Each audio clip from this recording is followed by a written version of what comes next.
அண்மையில் பல்கலைக்கழகங்களுக்காக யூஜிசி கொண்டு வந்திருக்கிற புதிய வரையறைகள் பெரிய சர்ச்சைகளை உண்டு பண்ணியிருக்குது. மாநிலங்களுக்கு இருக்கிற அதிகாரத்தை பிடுங்கி ஒட்டுமொத்தமாக ஒன்றிய அரசுக்கும் ஆளுநருக்கும் கொடுக்குற மாதிரியான வரையறைகள் கொண்டு வரப்பட்டிருக்குது. இதை எதிர்த்து முதல் மாநிலமாக தமிழ்நாடு குரல் கொடுத்துச்சு அப்படின்னு சொல்லலாம். அதை தொடர்ந்து தமிழ்நாடு முழுக்க இந்த வரையறைகளை எதிர்த்து மாணவர் அமைப்புகள், கட்சிகள் அப்படின்னு சொல்லி பல்வேறு அமைப்புகள் போராட்டத்தை நடத்திட்டு வராங்க. மேலும் தமிழ்நாடு அரசு சார்பாக இந்த வரையறைகளை எதிர்த்து தமிழ்நாடு சட்டமன்றத்திலும் தீர்மானம் நிறைவேற்றப்பட்டிருக்குது. அதை தொடர்ந்து கேரளா, தெலுங்கானா போன்ற இந்தியா கூட்டணி கட்சிகள் ஆள்ற மாநிலங்களுக்கு முதலமைச்சர் மு.க. ஸ்டாலின் அவர்கள் இதை எதிர்க்க வேண்டும் அப்படின்னு சொல்லி கடிதம் எழுதியிருந்தாரு. அதை தொடர்ந்து கர்நாடகா, கேரளா, தெலுங்கானா ஆகிய மாநிலங்கள்ல சட்டமன்றத்தில் இந்த யூஜிசி வரையறைகளுக்கு எதிராக சட்ட தீர்மானமும் நிறைவேற்றப்பட்டிருக்குது. ஆக இந்த எதிர்ப்பை அடுத்த கட்டத்துக்கு எடுத்து சொல்றதுக்காக டெல்லியில திமுக மாணவர் அணி சார்பில் நேற்று கண்டன ஆர்ப்பாட்டம் நடந்தது. மாநிலங்களுக்குள்ள மட்டுமே பேசிட்டு இருந்த இந்த பிரச்சனையை இந்தியா முழுக்க எடுத்துட்டு போகணும் அப்படின்ற காரணத்துக்காக இந்தியாவோட தலைநகரான டெல்லியில ஜந்தர் மந்தர் பகுதியில் இந்த ஆர்ப்பாட்டம் நடைபெற்றுச்சு. இதுல திமுக மாணவர் அணி சார்பில் மட்டும் இல்லாம இந்தியா கூட்டணி கட்சி தலைவர்கள், எம்பிக்கள் அப்படின்னு எல்லாரும் பங்கேற்றுக்கிட்டாங்க.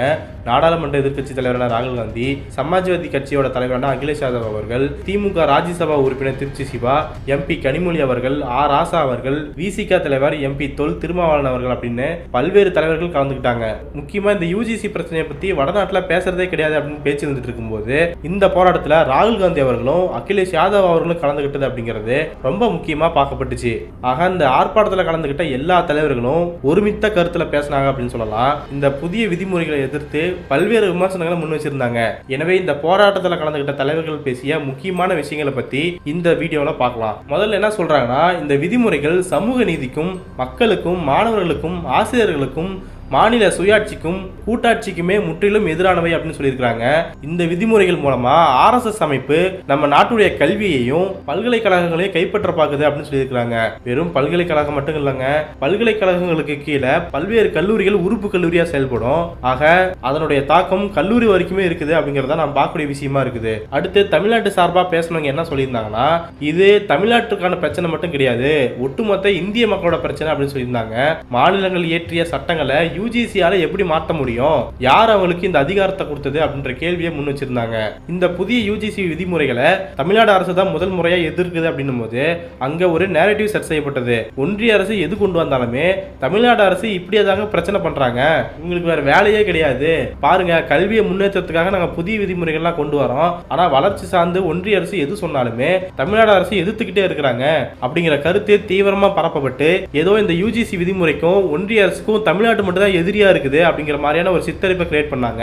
ஆனா இந்த புதிய யூஜிசி விதிமுறைகளை கொண்டு வந்தா வெறும் தமிழ்நாட்டில் இருக்கிற யூனிவர்சிட்டிஸ் மட்டும் பாதிப்பு கிடையாது, இந்தியாவில் இருக்கிற எல்லா யூனிவர்சிட்டிஸ்க்குமே தான் பாதிப்பு.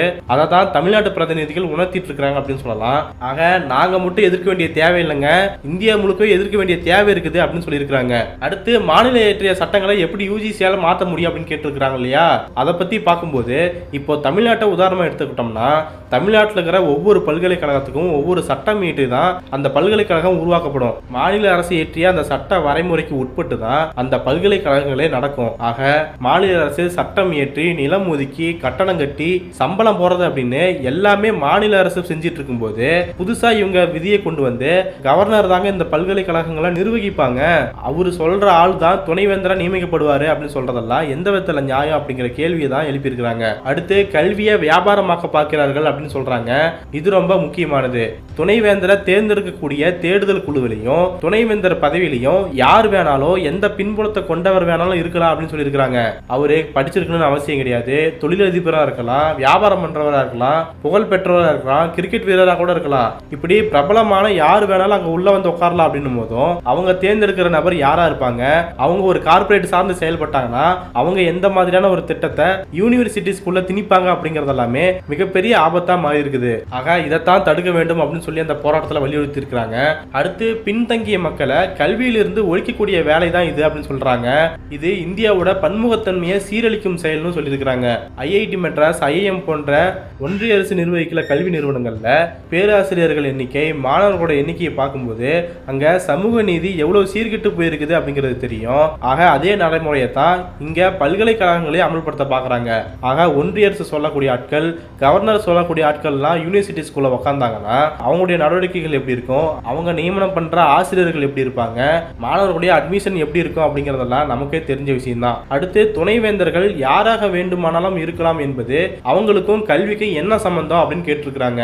நம்ம முன்னாடியே சொன்ன மாதிரி துணைவேந்தராக இருப்பவர் ஒரு தொழிலதிபரா இருக்கலாம், விளையாட்டு வீரரா இருக்கலாம், ஏதோ ஒரு பிரபலமாக இருக்கலாம். அவரை கொண்டு வந்து கூட துணைவேந்தரா நியமிக்கலாம் அப்படின்னு சொல்லும்போது அவங்களுக்கும் கல்விக்கு என்ன சம்பந்தம், அவங்களால கல்வி சார்ந்து என்ன முடிவெடுக்க முடியும் அப்படிங்கிற கேள்வி இயல்பாவே எழுது. ஒரு மிகப்பெரிய பல்கலைக்கழகம், அந்த பல்கலைக்கழகங்களுக்கு கீழே 60க்கும் மேற்பட்ட உறுப்பு கல்லூரிகள் இருக்கும். ஆக அதுக்கெல்லாம் சேர்த்து சிலபஸ் ஃப்ரேம் பண்றது, தேர்வு குழுவை நியமிக்கிறது, எக்ஸாம்ஸ் நடத்துறது, நிர்வாகம் பண்றது அப்படின்னு சொல்லி பல்வேறு பொறுப்புகள் துணைவேந்தருக்கு காத்துட்டு இருக்கு அப்படின்னும் போது இந்த பதவியில கல்விக்கு சம்பந்தமே இல்லாத ஒருத்தர் வந்து உட்காருவார் அப்படின்னும் போது அந்த கல்வி நிர்வாகம் எப்படி இருக்கும் அப்படிங்கிற கேள்வி எழுது. அடுத்து இந்தியாவில் இருக்கிற 1074 பல்கலைக்கழகங்கள்ல 56 மட்டும்தான் மத்திய பல்கலைக்கழகங்கள் அப்படின்னும் மற்றவை எல்லாமே மாநில அரசோட கட்டுப்பாட்டில் இருக்கிற பல்கலைக்கழகங்கள். இதுக்கு ஆளுநர் தான் துணைவேந்தரை நியமிப்பாரு அப்படின்றதெல்லாம் எவ்வளவு பெரிய அராஜகம் தெரியுமா அப்படின்னு கேட்டிருக்கிறாங்க. அடுத்து 2013 அதாவது மோடி பிரதமர் ஆகிறதுக்கு முன்னாடி வருஷம் தான் குஜராத்தோட முதலமைச்சராக இருக்கும்போது ஆளுநர் பதவி எதுக்கு அப்படிங்கிற கேள்வியை கேட்டிருக்கிறார் அப்படின்னு சொல்லியிருக்கிறாங்க. பிரதமர் மோடி அவர்கள் குஜராத்தோட முதலமைச்சராக இருக்கும்போது ஒன்றிய அரசை பார்த்து எங்களுக்கு சேர வேண்டிய நிதி என்னன்னு கேட்டிருக்கிறாரு, எங்களுக்கு சேர வேண்டிய பேரிடர் நிதி எங்கன்னு கேட்டிருக்கிறாரு, ஆளுநர் பதவி எதுக்கு அப்படின்லாம் கேட்டிருக்கிறாரு. ஆனா அதுவே பிரதமரா மாறும்போது அதே பிரச்சனையை அவரே தான் செஞ்சிட்டு இருக்கிறாரு. தமிழ்நாடு உட்பட தென் மாநிலங்களுக்கு நிதி ஒதுக்கிறது கிடையாது, பேரிடர்கள் நடக்கும்போது கேட்ட நிதியை ஒதுக்கிறது கிடையாது. அதே சமயம் தனக்கு தேவையான ஆட்களை ஆளுநர்களா நியமிச்சு அவர்கள் மூலமா அரசியல் பண்ணிட்டு இருக்கிறாங்க. ஆக மோடியோட போலி நாடகத்தை இந்த ஆர்ப்பாட்டத்தில் அம்பாப்படுத்திருக்காங்க அப்படின்னு சொல்லலாம். அடுத்து இந்த விதிமுறைகள் எல்லாமே புதிய கல்விக் கொள்கையின் அடிப்படையில தான் அமைக்கப்பட்டிருக்குது அப்படின்னும் RSS ஓட ஒரே நாடு ஒரே பண்பாடு, ஒரே நாடு ஒரே ஆட்சி அப்படிங்கிறது தான் அவங்களுடைய கொள்கையாவே வச்சிட்டு இருக்கிறாங்க அப்படின்னு சொல்றாங்க. அடுத்து 1969 முன்னாள் முதலமைச்சரான கலைஞர் அவர்கள் ராஜமன்னார் குழு அமைச்சு ஒன்றியத்துக்கும் மாநிலத்துக்கும் இருக்கிற கூட்டாட்சி தத்துவத்தை வெளிப்படையா ஆராய்ச்சி முன் வச்சிருந்தாரு. இந்த குழுவோட பரிந்துரைகளை ஒன்றிய அரசு கருத்தில் கொண்டு அதன் அடிப்படையில் செயல்படுறது இந்தியாவுக்கு மட்டும் இல்லாம இங்க இருக்கிற எல்லா மாநிலங்களுக்கும் அவங்கவுங்க கலாச்சாரங்கள்ல முன்னேற்றம் கிடைக்கிறதுக்கு வழிவகுக்கும் அப்படின்னு மாநில சுயாட்சி தீர்மானத்தை மேற்கோள் காட்டி பேசியிருக்கிறாங்க. எனவே இதையடுத்து பேசிய எதிர்க்கட்சி தலைவரான ராகுல் காந்தி அவர்கள் RSS அமைப்பு தன்னுடைய சித்தாந்தங்களை எல்லா மாநிலங்களும் நிறுவ பார்க்கறாங்க, ஆனா தமிழ்நாடு மட்டும் தொட்டே பார்க்க முடியாது அப்படின்னு சொல்லியிருக்கிறாரு. இந்த கல்வி சார்ந்த பிரச்சனைகளை தீர்க்கறதுக்காக கல்வியை மீண்டும் மாநில பட்டியலுக்கு கொண்டு வரதுக்கு நடவடிக்கை எடுக்கப்படும் அப்படின்னு சொல்லியிருக்கிறாரு.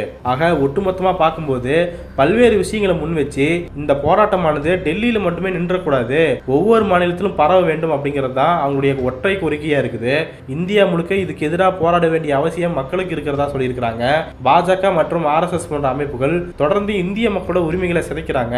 அவங்க அதை நிறுத்த போறது கிடையாது, நாமளுமே நிறுத்தக்கூடாது, தொடர்ந்து போராடணும், மாநில சுயாட்சியையும் கூட்டாட்சியையும் வலியுறுத்தி பேசணும், ஆளுநர் போன்ற மக்களால் தேர்ந்தெடுக்கப்படாத ஒரு பதவிக்கு எல்லா அதிகாரத்தையும் கொடுக்கறத தடுத்தே ஆகணும் அப்படின்னு சொல்லி ஒற்றை முழக்கமா முன் வச்சிருக்கிறாங்க. இதெல்லாம் டெல்லியில இருந்து பேசியது தான் மிக முக்கியமான விஷயமா இருக்குது. எல்லா கட்சி தலைவர்களும் ஒரே மேடையில திரண்டு நாங்க ஒன்னாதான் இருக்கிறோம், நாங்க ஒன்னா இதுக்கு எதிர்ப்பு தெரிவிக்கிறோம் அப்படின்னு சொன்னது ரொம்ப முக்கியமானது. இதை பார்த்து பல்வேறு மக்களும் விழிப்படையக்கூடும் அப்படிங்கிறதா பலரும் சொல்லக்கூடிய விஷயமா இருக்குது. இன்னொரு முறை இந்தியாவுக்கே தமிழ்நாடு தான் வழிகாட்டி அப்படிங்கிறத இந்த போராட்டம் நிறுவி இருக்குது அப்படின்னு சொல்லலாம்.